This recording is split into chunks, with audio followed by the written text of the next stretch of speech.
50 रुपए के लाल लाल टमाटर ले लो। 1 केजी टमाटर ले लो। 50 रुपए के 1 केजी टमाटर ले लो। लाल लाल टमाटर है, मैं अभी खेत से तोड़ कर लाई हूँ। ले लो बहन जी, भाई जी, ले लीजिए। इस बूढ़ी औरत का कोई तो सुन लो। ले लो, बहुत अच्छे हैं। घर ले जाइएगा तो मुझे याद कीजिएगा, इतने अच्छे टमाटर है। कोई ग्राहक नहीं आ रहा। इस कड़ी धूप में, इतनी गर्मी में मैं इस पेड़ के नीचे लाल लाल टमाटर बेच रही हूँ, लेकिन कोई मेरी तो कोई सुनता ही नहीं।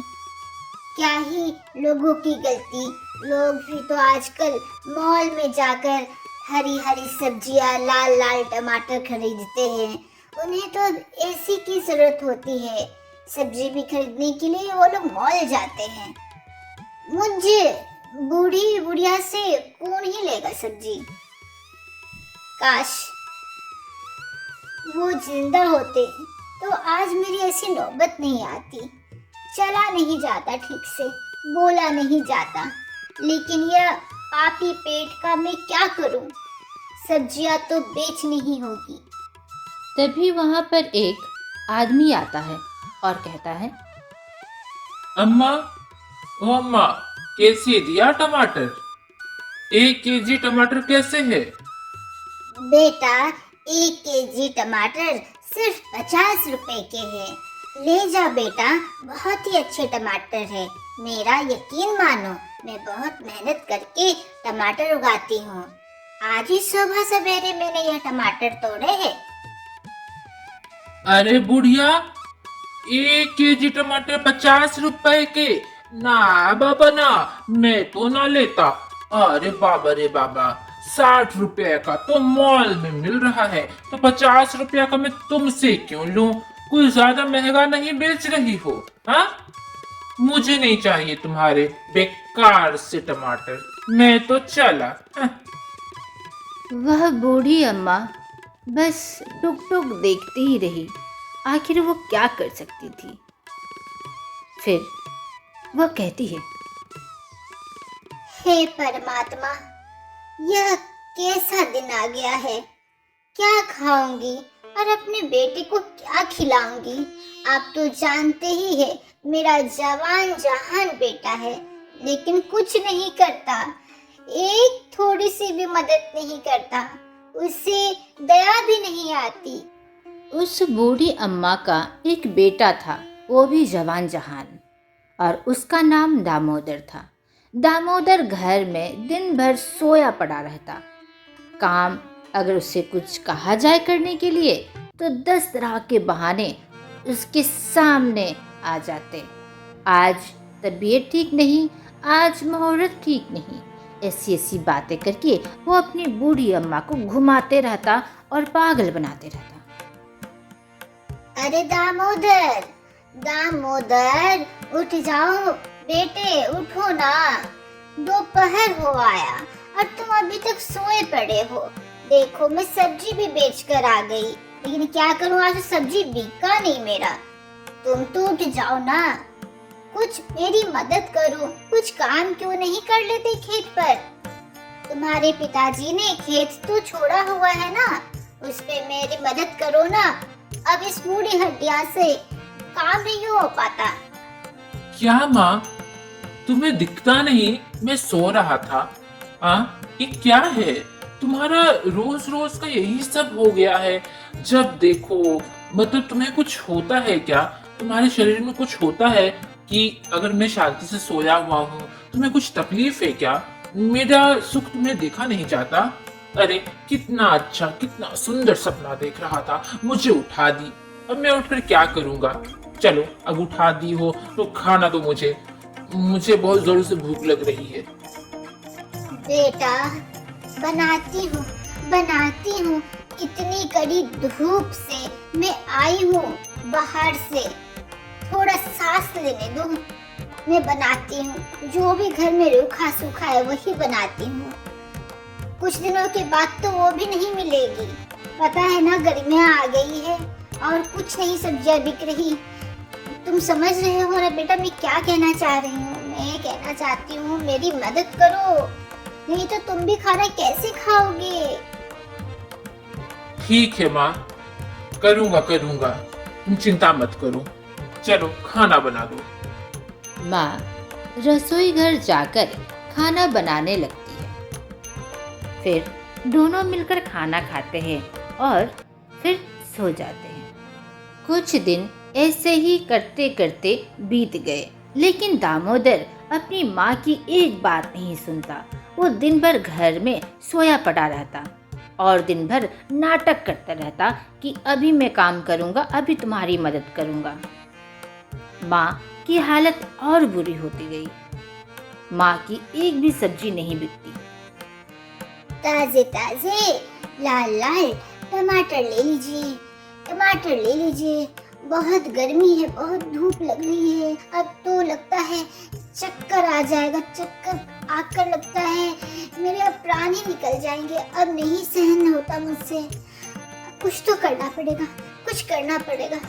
अब नहीं सहा जाता, अब मुझे घर जाना होगा। हाँ यही सही है, टमाटर नहीं बिक रहे हैं, 4 दिन से पेट में खाना नहीं गया। घर जाती हूँ, घर जाती हूँ। अरे माँ कहाँ चली गई थी? भूखा मारोगी क्या? 4 दिन से खाना नहीं खिलाया है। एक कप चाय तो पिला दो। अरे नालायक, 4 दिनों से तो मैंने भी खाना नहीं खाया है, लेकिन तुम्हें कोई दया माया है? अभी मैं इतनी गर्मी में बाहर गई थी सब्जियां बेचने। तुम्हें कोई शर्म है? तू क्या कर रहा था? 4 दिनों से सिर्फ सोया पड़ा है। 4 दिनों से नहीं, जब से जन्म लिया है तब से तू ऐसा ही है।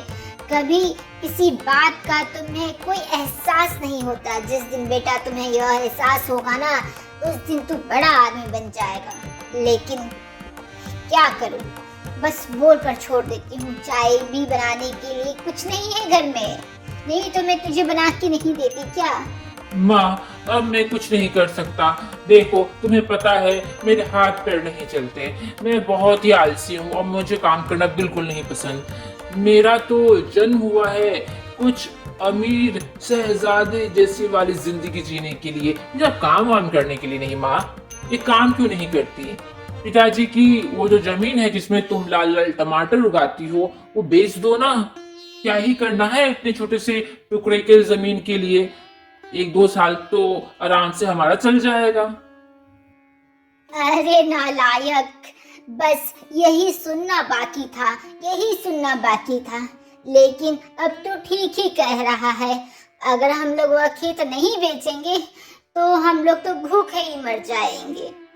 कल सेठ के यहाँ जाती हूँ और वो खेत बेच देती हूँ। दूसरे दिन सेठ जी, मुझे अपनी जमीन बेचनी है, उसके बदले आप मुझे रुपया दे दीजिए। अभी घर चलाना बहुत ही मुश्किल हो रहा है। आप यह जमीन के कागजात रखिए और मुझे पैसे दे दीजिए उसके बदले। ठीक है, ये लो तुम्हारे पैसे। जमीन को बेचकर जो पैसे मिले थे, दामोदर और उसकी माँ आराम से 1-2 साल निकाल लिए। लेकिन 2-3 साल के बाद फिर से मुश्किलें आन पड़ी। अब दामोदर की माँ और बूढ़ी हो चुकी थी और दामोदर और हद से ज्यादा आलसी हो चुका था। बेटा, अब तो मुझसे कुछ नहीं होता। तुम्हें पता है ना, मेरी तबीयत भी खराब रहती है। तुम्हारे पिता की जमीन को बेचकर जो भी पैसे मिले थे, 2-3 साल तो हमारा गुजर बसर हो गया। लेकिन बेटा अब बहुत मुश्किल हो जाएगी। घर पर तो एक भी अन्न का दाना नहीं है। कुछ करो बेटा, काम कर लो बेटा, मेहनत करो, 2 पैसे कमा कर लाओ, नहीं तो देखो तुम्हारी माँ तो ऐसी ही बीमारी से मर जाएगी। अब तो दवाई खाने के लिए भी पैसे नहीं है। हाँ माँ, अब मुझे कुछ करना ही होगा। अब तो मुझे भी भूख सहन नहीं होता। दामोदर नदी किनारे बैठा हुआ था। तभी उसे एक तरकीब सुझाई दी। अरे दामोदर, तू तो कमाल का लड़का है। मुझे अब समझ में आ गया अब मुझे क्या करना है। मेरा जीवन भी मस्त चलेगा और मुझे काम करने की जरूरत ही नहीं पड़ेगी। एक काम करता हूँ, कोई अमीर लड़की फंसा लेता हूँ और उससे शादी कर लेता हूँ, तब जाकर मजा आएगा। जब अमीर लड़की से शादी करूंगा तो उसके माँ बाप तो पैसे देंगे ही, इकलौती बेटी ही से शादी करूंगा तो सारा जायदाद और धन तो मेरे हो जाएंगे। वाह दामोदर, क्या दिमाग पाया है। दामोदर अपने घर की ओर निकल पड़ता है। तभी रास्ते में वह एक लड़की को देखता है जो कि अच्छे खासे कपड़े में नजर आ रही थी, देखने में अमीर लग रही थी। तभी दामोदर उस लड़की के पास जाता है और कहता है, आप इस सुनसान जगह पर क्या कर रही हैं? आपको क्या कोई तकलीफ है तो बताइए मुझे, हो सकता है मैं आपकी मदद कर सकूं। आप मेरी क्या ही मदद करेंगे। दरअसल मैं घर से भागकर आई हूँ। मेरे पिताजी एक बहुत ही अमीर आदमी है। वो मेरी शादी किसी अमीर लड़के से करवा रहे थे जो कि बिल्कुल अच्छा नहीं था। इसलिए मैं घर छोड़कर भागकर आ गई हूँ। अब तो मेरे पास रहने के लिए भी जगह नहीं है, तो इसलिए मैं यहाँ पर बैठी हुई थी। दामोदर मन ही मन सोचता है, हे प्रभु, आपने तो इतनी जल्दी मेरी बात सुन ली। इतनी अमीर लड़की मेरे पास आपने भेज दी है और इसके पिताजी भी अमीर है। मैं इससे शादी कर लूंगा तो कितना अच्छा रहेगा। इसके पिताजी बाद में तो मान ही जाएंगे, सारी दौलत मेरी रहेगी। आराम से मैं करोड़पति बन जाऊंगा और वो भी बिना कुछ किए हुए। बाबा, सही मौका है, इसे मैं घर ले जाता हूँ, माँ से मिलवाता हूँ और देखते ही देखते मैं इसे शादी कर लूंगा और उसके बाद इसके पिताजी मुझे सारी दौलत दे देंगे। आप परेशान मत होइए, एक काम कीजिए, मेरा घर कुछ ही दूरी पर है, वहाँ मैं अपनी माँ के साथ रहता हूँ। अगर आप बुरा ना माने तो आप मेरे घर में रह सकती हैं। यहाँ पर जंगली जानवर आते रहते हैं, यहाँ पर आपको खतरा हो सकता है जान का। आप मेरे घर चलिए। थोड़े दिन के बाद हम लोग आपके पिता को संदेश पहुंचा देंगे कि आप मेरे इधर हैं। आपके पिताजी आपसे बहुत प्यार करते हैं, आपको तुरंत अपना लेंगे और गुस्सा भूल जाएंगे।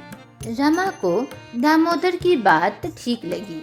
रमा दामोदर के साथ उसके घर चली गई। वह बूढ़ी अम्मा से मिली और कुछ दिन वहां रहने के बाद रमा को दामोदर अच्छा लगने लगा और दामोदर तो यही चाहता था। एक दिन समय देखकर दामोदर रमा से कहता है, रमा, तुम रहती हो तो बहुत अच्छा लगता है। मैं तुमसे एक बात कहना चाहता हूँ। अगर तुम बुरा ना मानो तो क्या मैं तुमसे शादी कर सकता हूँ? मुझे भी तुम बहुत पसंद हो। मैं तुमसे शादी जरूर करना चाहूंगी। रमा और दामोदर ने शादी कर ली। कुछ दिनों के बाद दामोदर रमा से कहता है, रमा, मैंने चिट्ठी लिख दी है तुम्हारे पिताजी को। तुम्हारे पिताजी जल्दी ही आएंगे हम दोनों को ले जाने के लिए। अजी, ये क्या कहते हैं? पिताजी हम दोनों को क्यों ले चलेंगे अपने साथ घर? घर तो अब मेरा यहाँ पर है ना, तो मैं आपके ही घर में रहूंगी ना, पिताजी के साथ घर क्यों जाऊंगी? अरे रमा, तुम तो अमीर खानदान की लड़की हो, तुम कितने दिन तक मेरे घर में रह पाओगी? हम दोनों वहाँ पर चलेंगे और तुम्हारे पिताजी के यहाँ आराम से रहेंगे। तुम्हारे पिताजी को भी बेटे का सहारा हो जाएगा। तभी गेट के बाहर रमा के पिताजी आते हैं। अरे रमा बिटिया, अगर कोई तकलीफ थी तो तुम मुझसे कहती ना। तुम मुझसे कहती कि वो लड़का तुम्हें पसंद नहीं है तो मैं तुमसे नहीं जबरदस्ती करता, मैं तुम्हें नहीं बोलता उसे शादी करने के लिए। मैं सैकड़ों लड़कों की लाइन लगा देता लेकिन ये क्या, तुम घर छोड़कर क्यों चली आई? और क्या यही तुम्हारी पति है, दामोदर? अच्छा दामाद जी, आपने ही चिट्ठी लिखी थी ना, बहुत खुशी हुई मिलकर। लेकिन रमा, ये क्या, तुम कहाँ रहती हो? ये तुम्हारा घर कैसा है, टूटा फूटा? चलो बिटिया, दामाद जी चलिए, आप भी चलिए। हम लोग बहुत अमीर है, वहां पर आप लोग अच्छे से रहिएगा। मेरी बिटिया को यहाँ पर रहने की आदत नहीं है ना। चलो चलो बिटिया चलो। हाँ हाँ पिताजी, बिल्कुल, मैंने तो सामान पहले ही से बांध रखा है और हम लोग चलने के लिए एकदम तैयार है। नमस्ते भाई साहब, मैं दामोदर की माँ। नमस्ते। मेरी तबीयत बहुत खराब रहती है, मेरे बेटे बहू को कहीं मत ले जाइए। यह बूढ़ी हड्डियाँ तो ऐसे ही गल गई है, ये लोग चले जाएंगे तो मैं ऐसे ही मर जाऊंगी। माँ जी, आप चिंता क्यों करती हैं? मैं हूँ ना, मैं किधर नहीं जा रही। पिताजी, मैं आपके साथ नहीं जा सकती, मैं आपसे मिलने आया करूंगी, लेकिन मेरा घर अब यही है। मैं अपने पति और अपनी सासू माँ के साथ ही यहाँ पर रहूंगी। दामोदर मन ही मन अफसोस कर रहा था और मन ही मन कह रहा था, अरे अरे रमा, ये क्या कह दिया तुमने? अरे मुझे तो ससुर जी के साथ जाना था, अमीरों वाली जिंदगी जीना था। मेरी पत्नी तो एकदम ही बेवकूफ है, मेरी पूरी किस्मत। मैंने क्या सोच के शादी किया और अभी क्या हो रहा है? दामाद जी और समधन जी, मैंने कुछ अपनी बेटी के लिए लाया था। बेटी के यहाँ खाली हाथ कैसे जाते?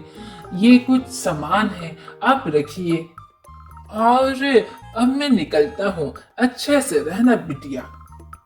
कुछ दिन ऐसे ही निकल जाते हैं। घर पर अब कुछ भी पैसे नहीं रहते कि 2 वक्त की रोटी खाई जाए। तब दामोदर अपनी पत्नी रमा से कहता है, रमा, तुम्हारे पिताजी इतने बुढ़ापे में इतना बड़ा कारोबार कैसे चलाते होंगे? इतने बड़े कारोबार को चलाने के लिए तो बहुत मेहनत लगती होगी।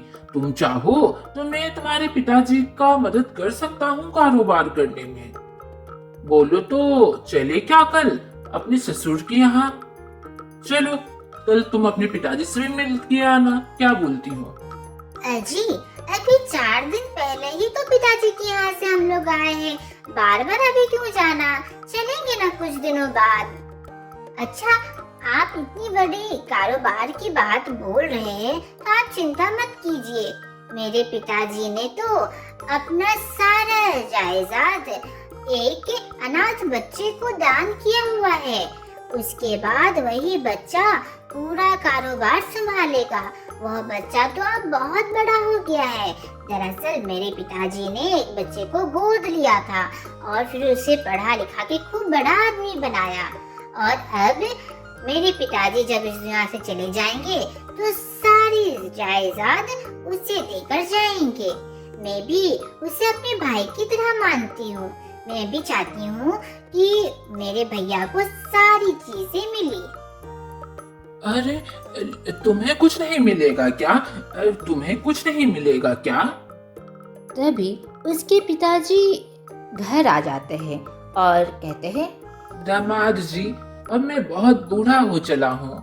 मैंने सारी जिम्मेदारी अपने गोद लिए हुए बेटे को दे दी है और आपके लिए एक जमीन छोड़ी है। मैं चाहता हूँ कि आप उस जमीन पर काम करें। आप तो किसान हैं, इसलिए मैंने सोचा आपके लिए मैं क्या छोड़ूं। आपकी माँ खेत में काम करती थी ना, तो मुझे लगा कि आपके लिए एक बहुत बड़ी सी जमीन छोड़ना अच्छा रहेगा। इसलिए मैंने वो जमीन नहीं बेची और सारा जायदाद अपने मुंह बोले बेटे को दे दिया है। और मैं चाहता हूँ कल से आप उस जमीन पर काम करें। अब वह जमीन आपकी हुई। रमा बिटिया, तुम दोनों खुशी खुशी रहना। अब मैं तीर्थ यात्रा को जा रहा हूँ। अरे अरे, ये क्या हो गया? जिसके लिए मैंने शादी की थी, सब पासा तो उल्टा पड़ गया। खेत दिया इसके पिताजी ने, और वो भी उसमें क्या ही काम करूंगा। मैं तो उस खेत को बेच भी नहीं सकता। मेरे बीबी के पिता का वो खेत है, बेचूंगा तो ये तो मुझे मार ही डालेगी। कुछ दिन ऐसे ही गुजर गए। रमा दामोदर से कहती है, अजी उठिए ना, आप काम पर क्यों नहीं जाते? पिताजी ने खेत दिया है और घर में कुछ राशन भी नहीं है। हम लोग 2 दिन से भूखे हैं, माँ भी 2 दिन से भूखी है। आपको समझ में नहीं आता, आप जाके कुछ खेत में काम कीजिए ना। पिताजी ने तो इतनी बड़ी जमीन दे दी है, आप काम क्यों नहीं करते? अरे बाबा, अब तो मुझे जाना ही पड़ेगा, काम करना ही पड़ेगा, नहीं तो बीबी भी छोड़ के चली जाएगी। दामोदर अब खेत में जाने लगा और फसलें उगाने लगा। देखते ही देखते दामोदर के खेत में अच्छे खासे फसल उगने लगे और बहुत अच्छे फसल उगने की वजह से उसके घर में अब पैसे भी खूब आने लगे। देखते ही देखते उसे किसी भी चीज़ की कमी नहीं होती थी। अब वह बहुत ही हंसी खुशी रहने लगा। दामोदर अब अपनी पत्नी और अपनी माँ का बहुत ही अच्छी तरीके से ख्याल रखता और अब बिना बोले वह खेत पर जाता काम करने के लिए और सब्जियां जाता बाजार में बेचने के लिए। एक दिन दामोदर ने अपनी पत्नी रमा से कहा, रमा, मैं तुमसे एक बात कहना चाहता हूँ।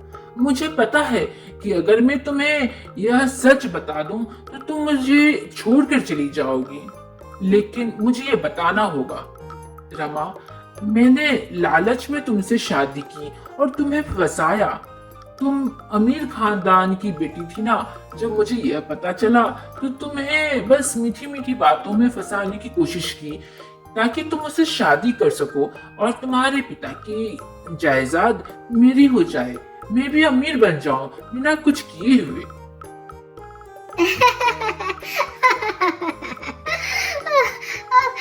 बहुत हंसी आ रही है जी, बहुत हंसी आ रही है।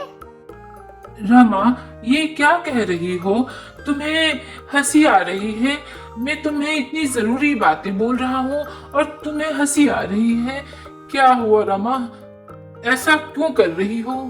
अजी, जब आप चिट्ठी लिख रहे थे ना मेरे पिताजी को कि हम लोग यहाँ पर है, तब आप चिट्ठी लिखते लिखते आप बोल भी रहे थे कि अब मैं अमीर बन जाऊंगा और अमीर बेटी से शादी करने के बाद तो यह तो देगा ही पैसा। तब मैं समझ गई थी कि आपके मन में क्या चल रहा है, लेकिन मैंने निर्णय लिया था कि मैं आपको छोड़कर नहीं जाऊंगी और आपको सही रास्ता बताऊंगी।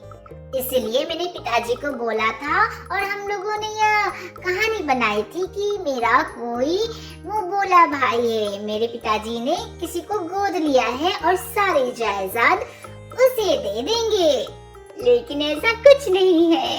पिताजी ने सारी दौलत हमारे लिए रखी है और मुझे ये पता था कि आप सही हो जाएंगे, आप मेहनत जरूर से करेंगे। मुझे अपने प्यार की ताकत में दम था और यकीन था जी। रमा, तुम मेरी असलियत जानने के बाद भी तुम मुझे छोड़ कर नहीं गई।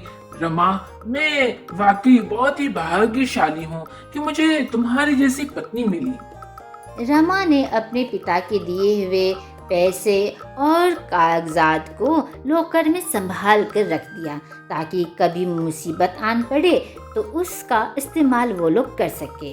अब रमा और दामोदर और उसकी माँ बहुत ही हंसी खुशी रहने लगे। तो देखा दोस्तों, यह कहानी हमें सिखलाती है कि मेहनत ही सब कुछ है और नीयत भी। आज का प्रश्न, क्या बता सकते हैं कि दामोदर के गांव का क्या नाम था?